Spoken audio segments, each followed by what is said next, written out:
আমার খালিয়ানের পীরা টানো তুমি অন্যের টান।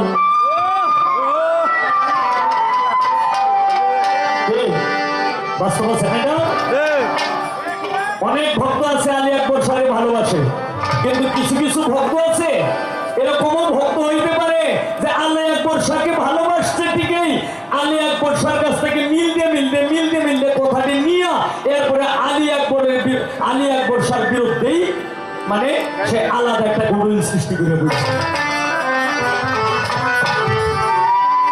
তাই গানে বলছে কি